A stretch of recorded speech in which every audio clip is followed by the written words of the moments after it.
Dear future generations, I think I speak for the rest of us when I say, sorry. Sorry we left you with our mess of a planet. Sorry that we were too caught up in our own doings to do something. Sorry we listened to people who made excuses to do nothing.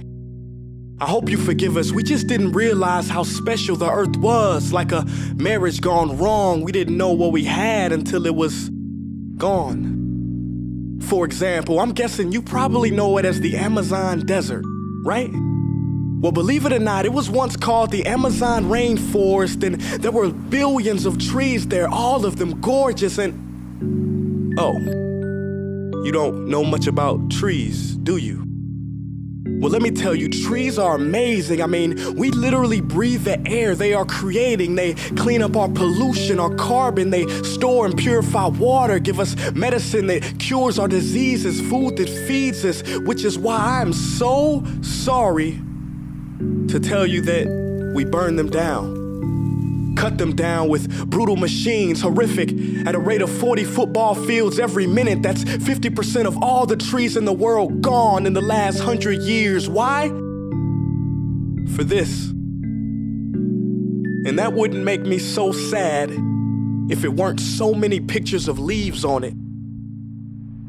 You know, when I was a child, I read how the Native Americans had such consideration for the planet that they felt responsible for how they left the land for the next 7 generations.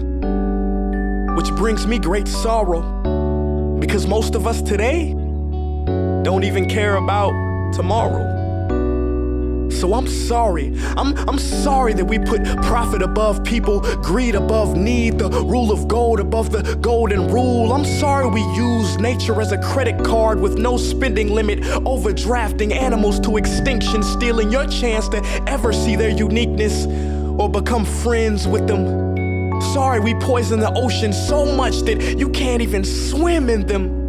But most of all, I'm sorry about our mindset, 'cause we had the nerve to call this destruction progress. Hey Fox News, if you don't think climate change is a threat, I dare you to interview the thousands of homeless people in Bangladesh. See, while you were in your penthouse nestled, their homes were literally washed away beneath their feet due to rising sea levels.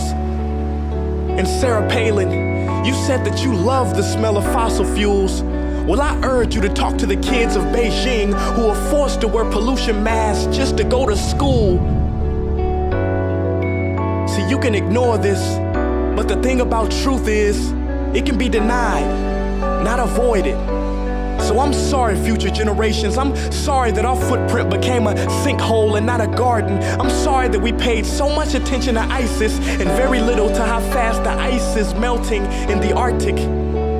I'm sorry we doomed you, and I'm sorry we couldn't find another planet in time to move to. You know what?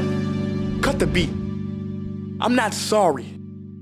This future, I do not accept it, because an error does not become a mistake until you refuse to correct it.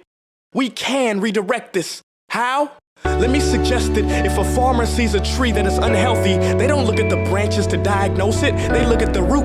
So like that farmer, we must look at the root and not to the branches of government, not to the politicians run by corporations. We are the root, we are the foundation. This generation, it is up to us to take care of this planet. It is our only home. We must globally warm our hearts and change the climate of our souls and realize that we are not apart from nature, we are a part of nature. And to betray nature is to betray us. To save nature is to save us. Because whatever you're fighting for, racism or poverty, feminism, gay rights, or any type of equality, it won't matter in the least. Because if we don't all work together to save the environment, we will be equally extinct. Sorry.